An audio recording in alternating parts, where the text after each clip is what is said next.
Olá meninos, nessa aula de hoje eu vou falar um pouquinho sobre os números, certo? Para isso eu vou utilizar o descritor 16, que a gente já trabalhou em sala, que é estabelecer relações entre representações fracionárias e decimais dos números racionais. Antes de começar já com essa parte, eu vou falar um pouquinho sobre os números. Os números eles são divididos em conjuntos. Aí eu vou começar aqui com o conjunto dos números naturais. Os números naturais, eles surgiram naturalmente, é por isso que ele leva esse nome de naturais. Antigamente, há milhares de anos atrás, a numeração era a numeração egípcia, que é o hieroglifos. Tinha também a numeração romana. Nessas duas numerações não existia o número zero. A partir do momento que foi utilizada a numeração indo-arábica, que é exatamente a numeração que a gente utiliza hoje no mundo inteiro, foi aí que já essa numeração ela tem o zero. Porque os números naturais eles surgiram pela necessidade de se contar. Eu tenho a necessidade de contar quantas coisas eu tenho, então é por isso que ele leva esse nome de natural, porque eu vou contar quantidades. Ah, mas o zero, ele serve para contar? Também. Se eu estiver contando alguma coisa e você não tiver nada, eu utilizo o zero para representar o nada que você tem. Então, os números naturais, eu começo pelo zero. 0, 1, 2, 3 e assim sucessivamente. A gente sabe que esses números naturais, eles são infinitos, certo? Depois disso, a gente já vem para o conjunto dos números inteiros. O conjunto dos números inteiros é exatamente porque surgiu a necessidade, quando começou a aparecer o comércio, a venda, a troca, começou a ter a necessidade da dívida. Então, quem são os números inteiros? Os números inteiros são os números naturais, mais os seus opostos. É como se eu tivesse aqui no meio o número zero. O número zero, ele está aqui no meio. Para o lado direito, quem vai estar? Os naturais, que eles também são inteiros. Para o lado esquerdo, vai estar exatamente os seus opostos. E para a gente identificar quem são os opostos, a gente utiliza o sinalzinho do menos na frente do número. Então, quem são os números inteiros? São os naturais e os seus opostos. Os naturais, 0, que ele está aqui no centro, ele está aqui no meio, ele também é um número inteiro, é considerado. 1, 2, 3, 4, 5, infinitamente. Para o lado esquerdo, o 0, ele é neutro, ele não é positivo, mas ele também não é negativo, então ele fica ali no centro. Eu tenho o menos 1, que é o oposto do 1, o menos 2, que é o oposto do 2, o menos 3, que é o oposto do 3, e assim sucessivamente. O único número que não tem oposto é o 0, exatamente porque eu não classifico ele nem em positivo nem em negativo, certo? Depois a gente já vem para o conjunto dos números racionais, que é exatamente o que nós vamos trabalhar nessa videoaula, o conjunto dos números racionais. Quem são o conjunto dos números racionais? Todos os naturais estão dentro dos inteiros e todos os inteiros estão dentro dos racionais, certo? Então, todos os números inteiros também são números racionais. Ele é representado por esse Q, com esse tracinho aqui, E a gente costuma dizer que o número ele é racional quando eu posso colocá-lo em forma de fração, certo? Então, qual é a ideia? A ideia é que todo número que possa ser escrito em forma de fração, ele é um número racional. Ah, Jane Gleice, mas tem número que não pode ser escrito em forma de fração? Tem sim. Os números infinitos que não contêm dízima periódica. Quem são esses? O π, por exemplo. A gente sabe que o π, a gente utiliza 3,14. Mas a gente sabe também que isso é uma aproximação. Na verdade, o valor de π ele é infinito. É 3,14, 15, 9, 6, infinitamente. E se você observar, não tem dízima periódica. Eu vou explicar o que é uma dízima periódica, certo? Então, a dízima periódica, para quem não lembra, é quando eu tenho um número que se repete depois da vírgula. Então, quem são esses números racionais? São todos os números que podem ser colocados em forma de fração. Então, esses números aqui são números inteiros, eles são números racionais. E todos esses números que podem ser colocados em forma de fração, eles também são números racionais. Eu tenho aqui, eu coloquei 2 exemplos, certo? Dos números que a gente está utilizando, que é exatamente os números fracionários, que a gente também pode chamar de frações, e os números decimais, certo? Como que eu vou começar a falar sobre eles? Primeiro, eu vou explicar um pouquinho sobre as partes desses números, certo? Então, aqui eu tenho, no número fracionário, eu tenho 3 partes nele, que eu vou explicar aqui as 3. Eu tenho esse número, que aqui é o número 3, é o número que está em cima, então eu chamo ele de numerador. Eu tenho aqui esse tracinho, que ele é quem está fazendo a divisão, porque não sei se vocês lembram, mas toda fração é também uma divisão. Então, esse número eu chamo de barra. E eu tenho aqui o último, né, que ele está embaixo, é o número 4, eu chamo ele de denominador, certo? Então, aqui eu tenho, na minha fração eu tenho o numerador, que é o 3, a barra, que é exatamente, que a gente também pode chamar de divisão, e o 4, que é o denominador. Aqui do lado, eu já tenho os números decimais. Os números decimais, eles também têm as suas partes. Então, tudo que está aqui do lado esquerdo, eu chamo de parte inteira, certo? Tudo que está do lado esquerdo, eu chamo de parte inteira. Tudo que está do lado esquerdo da vírgula, tudo que está do lado direito da vírgula, eu chamo de parte decimal. Meninos, eu preciso que no decorrer desse vídeo vocês vão parando, vão fazendo anotações para poder vocês lembrarem depois, porque é uma espécie de pequenos resumos, como se fossem os mapas mentais, vocês vão fazendo aí no caderninho de vocês. Então, eu tenho parte inteira, parte decimal. Esse número é um número finito. Por que finito? Porque ele tem fim, certo? A gente tem que entender que, Jane Gleice, mas a numeração, ela é finita? Não, numeração não. A numeração indo-arábica, ela é uma numeração infinita, porque ela não tem fim. O número, ele pode ser finito e infinito. Nesse caso, esse número, que é um número decimal, eu só posso ter um número finito e infinito se ele for um número decimal, ou seja, um número que contém vírgula. Nesse caso, esse número ele é um número finito. Eu não sei se vocês sabem, mas às vezes quando a gente está dividindo algum número, aí a pessoa diz assim, tia, eu não cheguei ao fim. Por quê? Ele sempre vai ficar dividindo, Aí o que a gente faz? Para e coloca 3 pontinhos, que é reticência. Por quê? Porque aquele número ele é infinito. É o caso do número π também. Então, nesse caso, esse número ele é finito, né? Finito, acabou. Eu posso ler esses números finitos. E essa leitura desses números finitos, assim como eu também posso ler os números fracionários, eles têm uma leitura que é diferente da leitura usual, né? Geralmente, quando você vê alguém que não tem muito domínio da matemática, ou até mesmo que tenha domínio, mas no dia a dia, quando ele está falando, ele vai ler essa fração 3/4, né? Matematicamente isso não existe, né? Matematicamente eu não posso ler dessa forma.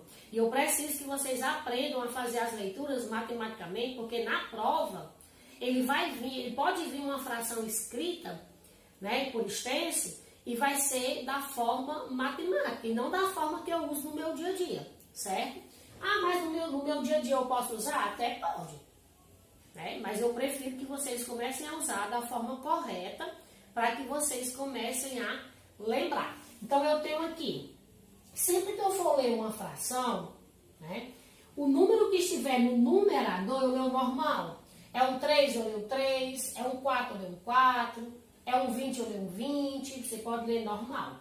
O número que está no denominador, ele é quem vai fazer a diferença. Se for um 2, eu vou ler meio, certo? Se for um 2, eu vou ler meio. Por que isso, Johnny Inglês? Porque sempre que o 2 estiver aqui, ele vai ser a metade. Porque todo número dividido por 2 vai ser a metade do número. Então, se eu tivesse 3 dividido por 2, ia dar 1,5, usualmente falando, né? No dia a dia. Que eu vou já explicar que também não vai ser lido 1,5. Então, o 2 eu vou chamar de meio. Então, se eu tivesse um 2 aqui, seria 3 meios. E se eu tivesse um 3, qualquer número dividido por 3, ele vai dar a terceira parte, vai dar uma parte de 3. Então, eu chamo de terço, né? Que significa a terça parte. É uma parte de 3. Então, se tiver o 2, eu leio o meio. Se tiver um 3, eu leio o terço. Johnny Inglês, e se tiver do 4 ao 9? Se tiver do 4 ao 9, eu leio na forma ordinal. Para quem não lembra, a forma ordinal é primeiro, segundo, terceiro, que indica ordem.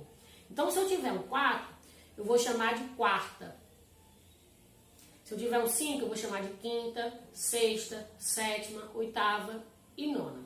Se eu tiver 10, vai ser décimo. Se eu tiver 100, vai ser centésimo. Se eu tiver 1000, vai ser milésimo. Os outros números, você vai ler normal. Por exemplo, se eu tiver 11, eu vou ler 11.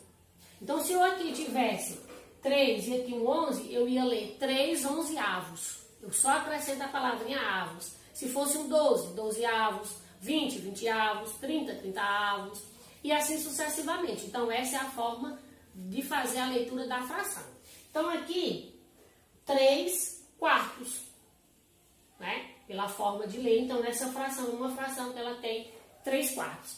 Já nos números decimais, eu também tenho uma forma de fazer essa leitura. Eu vou relembrar aqui para vocês, certo? As partes dos números. Então, o número decimal ele tem duas partes. Da vírgula para o lado esquerdo é a parte inteira, da vírgula para o lado direito é a parte decimal, certo? Do lado esquerdo, eu tenho unidade, dezena, centena, que é a primeira classe, a classe das unidades. Depois eu tenho unidade, dezena, centena, que é a segunda classe, é a classe dos milhares, é por isso que eu chamo unidade de milhar, dezena de milhar, centena de milhar. Depois eu tenho a classe dos milhões, unidade, dezena e centena de milhão. Depois do bilhão, trilhão, como os números são infinitos, eles continuam. Do lado direito, né, eu tenho o primeiro algarismo vai ser o décimo, o segundo algarismo vai ser o centésimo, milésimo, décimo de milésimo, centésimo de milésimo e milionésimo. Johnny Inglês, a gente sabe, né, que esses números que vão ficar aqui, eles também podem ser infinitos. Se ele for infinito, a gente não vai ler dessa forma. Se ele for infinito, a gente vai ler como a gente lê no dia a dia usual, né? Como? 3,15, 20, 30 e assim sucessivamente. Assim que a gente vai falar o número infinito. Se ele for finito, a gente vai ler dessa forma aqui, certo? Então, vamos tentar ler esse número aqui na forma correta, matematicamente falando. Então, eu venho aqui, eu posso escrever essa tabelinha no meu caderno e toda vida que eu for ler o número, eu posso escrever o número aqui para ficar mais fácil até eu me habituar. Então, o 0, ele está na parte inteira. Então, se ele está na parte inteira, eu vou escrever ele aqui, certo? Porque ele está na parte inteira, então ele está na parte da unidade, né? Então, o 0 vai ser a unidade. O 7 e o 5, ele já está na parte decimal. Então, eu vou escrever aqui 7 e 5. Como é que eu vou ler? A parte inteira, eu vou ler sempre dizendo o número e a parte inteira. Então, se eu tiver um 1, eu vou ler 1 inteiro. Se eu tiver um 2, 2 inteiro. Se eu tiver um 40, 40 inteiros. Se eu tiver 32, 32 inteiros. Como eu tenho 0, eu não vou ler 0 inteiro. O que é 0? Nada. Se ele não é nada, eu não preciso ler. Então, eu vou ler, nesse caso, só a parte decimal. A parte decimal é 75. 75 terminou aonde? Terminou no centésimo. Então, eu vou ler 75 centésimo. Jane Gleice, se eu tivesse mais um algarismo nesse número, tipo aqui um 1, que número seria? 751. Terminou aonde? No milésimo. Então, seria 751 milésimo. Então, eu vou fazer a leitura sempre dessa forma. Se aqui fosse também um número diferente de zero, vou botar um 3. Eu iria ler 3 inteiros, 751 milésimo. Ah, mas parou no décimo. Vamos supor que não tem nenhum 5, nenhum 1. 3 inteiros e 7 décimos. Então, você vai ler sempre dessa forma. Notem aí essa tabelinha para ficar mais fácil de vocês fazerem a leitura. Bem, até agora nós só estudamos, né? A gente só viu como são os números, como é feita a leitura, a gente relembrou números fracionários, números decimais e como fazer a leitura desses números. Agora a gente vai exatamente para o que pede o nosso descritor. Transformar um número fracionário em decimal e transformar um número decimal em fracionário. Para isso, a gente vai fazer alguns exemplos. Eu deixei o mesmo exemplo aqui, né, para vocês verem que realmente a gente consegue fazer. E a primeira coisa que eu vou fazer é transformar um número fracionário em decimal.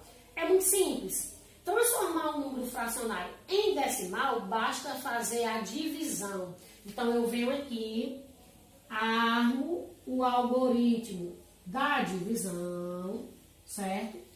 E quando eu resolver essa divisão, é exatamente a transformação. Então, eu começo a fazer a divisão. Quantas vezes o 4 cabe dentro do 3? Nenhuma. Qual é o número que representa nenhuma? 0. Quando um número não cabe dentro do outro, o que é que eu faço? Acrescento um 0 aqui, o dividendo, e a vírgula aqui no meu resultado, que eu chamo de quociente. Quantas vezes o 4 cabe dentro do 30? 7. Ah, Jane Gleice, se eu não soubesse que era um 7, aí você vai ter que estudar a tabuada da multiplicação, certo? Caso você não soubesse, você ia tentando. Geralmente a gente dá a ideia, dá a dica de você tentar com 5, porque é o algarismo que fica no meio, né? Do 1 ao 9, do 0, perdão, ao 9 são os 10 algarismos, só que a gente raramente usa o 0, então é do 1 ao 9, a gente coloca o 5 porque ele está no meio. Ah, faltou muito, aí você vai aumentando, 6, 7, 8, até no máximo 9. Ah, passou, você vai diminuindo. 4, 3, 2, 1, certo? 7 vezes 4, 28. 28 para 30, 2. O 4 ainda não cabe dentro do 2. Mas como o 2 é resto, eu posso acrescentar o 0. Quantas vezes o 4 cabe dentro do 20? 5. 5 vezes 4, 20. Para 20, nada. Ou seja, eu acabei de transformar um número fracionário em decimal. O número 3/4 é exatamente igual ao número decimal 75 centésimos, que foi a resposta, tá aqui ele. Ah, Jane Gleice, mas se eu quiser transformar esse número aqui em número fracionário, eu posso? Pode sim. Vamos fazer essa transformação agora. Como é que eu faço isso?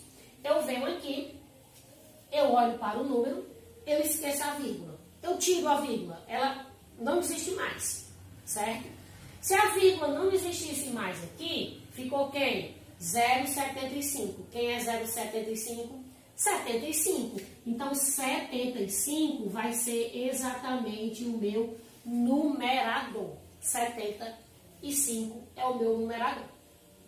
E o denominador? O denominador, porque eu tirei a vírgula, para que eu tenha esse direito de tirar a vírgula, eu boto 1 aqui no meu denominador, certo? Tirei a vírgula, botei 1 no meu denominador. Perfeito. E agora, eu conto quantas casas decimais o número tem. É por isso que ele precisa ser finito.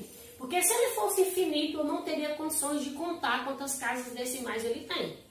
Certo? Então, eu só posso usar essa ideia quando o número é finito. Tá bom? Feito isso, Casa decimal, para quem não lembra, é exatamente a quantidade de algarismo que eu tenho depois da vírgula. 1, 2. Eu boto 2 zeros. 2 zeros. Se eu tivesse 3 algarismos, 3 zeros. 1 algarismo, 1 zero. 10 algarismos, 10 zeros. Para cada algarismo que eu tenho depois da vírgula, que a gente chama de casa decimal, eu coloco 1 zero. Cheguei à fração, 75 centésimos. Jane Gleice, você tinha dito que a fração ia ser a mesma, 3 quartos. Exatamente. E por que não deu? Porque essa fração 3 quartos é uma fração irredutível. E essa fração 75 centésimos, ela não é uma fração irredutível. Mas eu posso fazer isso. Como? Simplificando. Lembram lá quando a tia explicou frações, que a gente tem as frações equivalentes? Né? Então eu vou simplificando, porque 75 centésimos é equivalente a 3 quartos. Se você dividir 75 por 100, vai dar exatamente esse número aqui, certo? Então eu vou simplificar. Posso simplificar por quem? Por quem der. Você vai tentando fazer essa simplificação. A gente vai começar a observar que por 2 não dá, né? Por que não dá por 2?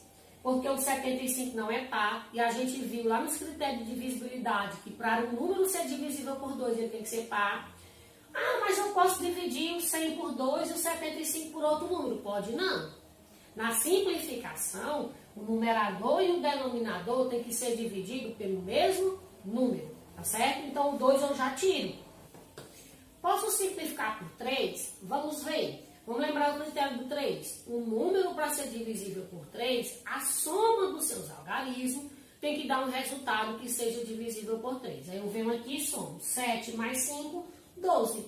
12 é divisível por 3? Sim. Então 75 também é. Mas o 100, 1 mais 0 mais 0, 1. 1 é divisível por 3? Não.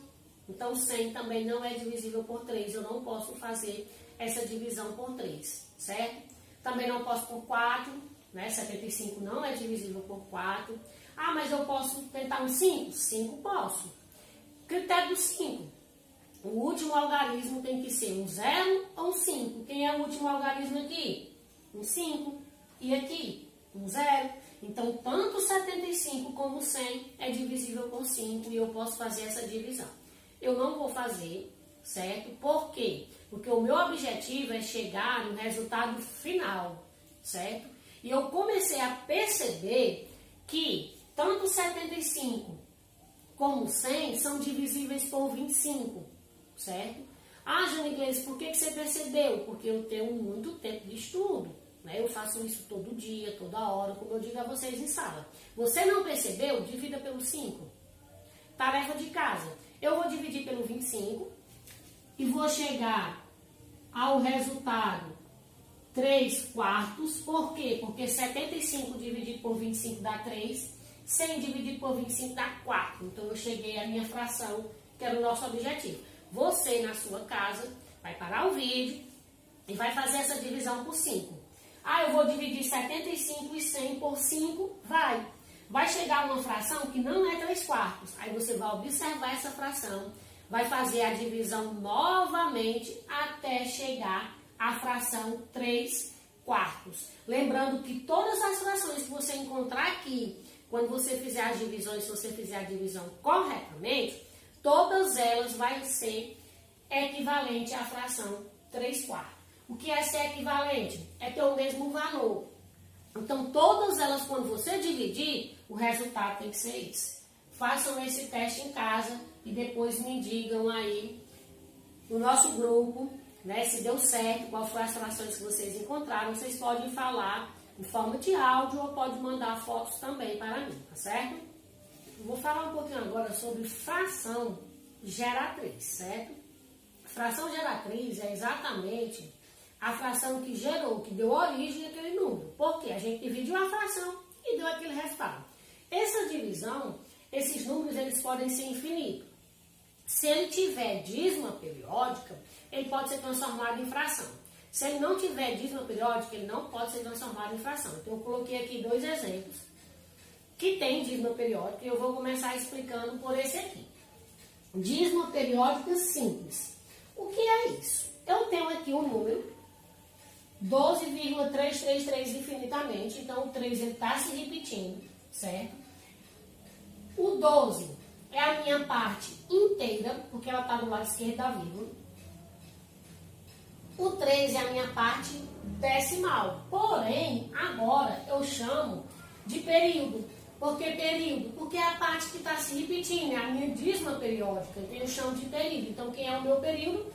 Nesse caso é o 3. Tenho essa fórmulazinha para ficar mais fácil de que vocês aprendam a fazer essa transformação. Não precisa decorar a fórmula, basta absorver o que eu vou dizer, certo? Então, o que eu tenho aqui? Parte inteira, o P significa esse P aqui, período, menos a parte inteira, dividido por um 9 para cada algarismo do período. Como é que eu faço isso? Eu começo com a parte inteira. Quem é a parte inteira? 12. Quem é o meu período? 3. Alguém vai dizer, o meu período é 3, 3, 3. Meu povo, eu não posso fazer isso. Porque se eu colocar 3, 3, 3 infinitamente, quando é que eu vou terminar de escrever aqui? Nunca. Então, o meu período é a parte que está se repetindo. Quem está se repetindo? Só o 3. Então, o meu período é 3. Menos a parte inteira. Dividido por um 9 para cada algarismo do meu período. Meu período eu tenho quantos algarismos? Só um. Porque o meu período, o único algarismo é o 3. Ah, mas o outro 3? O outro 3 é repetição. O outro, repetição, repetição, infinitamente. Então, eu só tenho um algarismo. Então, eu escrevo aqui apenas um 9. Resolvo essa simples continha, né? Começo aqui em cima. 123 menos 12 dá um total de 111 dividido por 9. Então, a minha fração vai ser exatamente essa aqui. 111 nonos.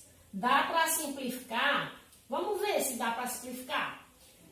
111, 1. Não dá por 2, porque eles não são pares. Vamos ver por 3. 1 mais 1, 2 mais 1, 3. 3 é por 3? É. Então, 111 também. Então, eu posso simplificar aqui por 3.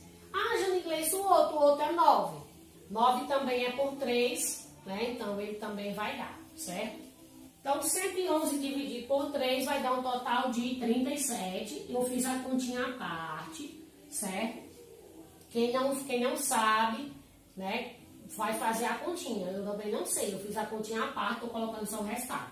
9 dividido por 3, 3. Então, a fração que originou o número 12,333 infinitamente foi 37 terços. Se você fizer essa divisão, vai dar esse resultado.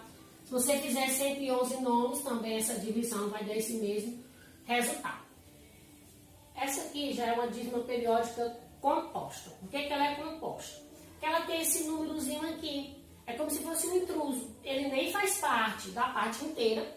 Ele faz parte da parte decimal, porém ele não faz parte do período. Observe que esse 2 ele não está se repetindo, certo? Então eu vou fazer de outra forma. Eu não posso mais usar essa ideia aqui. Como é que vai ficar? Parte inteira, não período, porque esse 2zinho que ele é um intruso, mas ele não é período, então eu chamo ele de não período. E o 4 que é o período, menos parte inteira e não período, dividido por um 0 para cada algarismo do período. A gente já viu que no período eu posso ter mais de um algarismo, né? Então, se eu tivesse aqui, por exemplo, 42, 42, 42, infinitamente, eu ia colocar 2,9. E um 0 para cada algarismo do não período. Se eu tivesse no meu não período, por exemplo, 23, né? Seria 2 algarismos, então eu ia colocar 2 zeros. Como eu tenho só o 2, eu vou colocar só o 1. Vou substituir aqui, parte inteira, 0. Janiglês, para vocês colocar o 0, já que eu sei que um 0 à esquerda não vai fazer diferença, porque a gente está trabalhando com número sem vírgula, pode. Eu vou colocar, porque pode alguém ter dúvida, então eu vou colocar mais detalhado. Não período é o 2, período é o 4. Menos, parte inteira é o 0, não período é o 2. Eu vou escrever um 9 para cada algarismo do período. Meu período é 4, então só é um algarismo, eu coloco só um 9. E vou escrever um 0 para cada algarismo do não período. O meu não período só é o 2, só é 1. Então eu vou botar só um 0. 0,24 é 24, 0,2 é 2, então vai ficar 24 menos 2, 22. Parabéns quem acertou. E o 90 eu só repito. Se você observar, a minha fração ela não é irredutível, dá para simplificar. Eu vou simplificar por 2, porque tanto 22 como 90 são pares. 22 por 2, 11, 90 por 2, 45. Então, essas frações, além de ser equivalentes, né, elas têm o mesmo valor. Se você simplificou e deu o resultado correto, elas são equivalentes. Se você dividir 11 por 45, vai dar esse número. Se você dividir 22 por 90, vai dar o mesmo número, que foi exatamente o número que a gente transformou. Bem, por hoje é só, né? Eu vou passar uma lista de exercícios para que vocês resolvam, né? Bons estudos e até a próxima.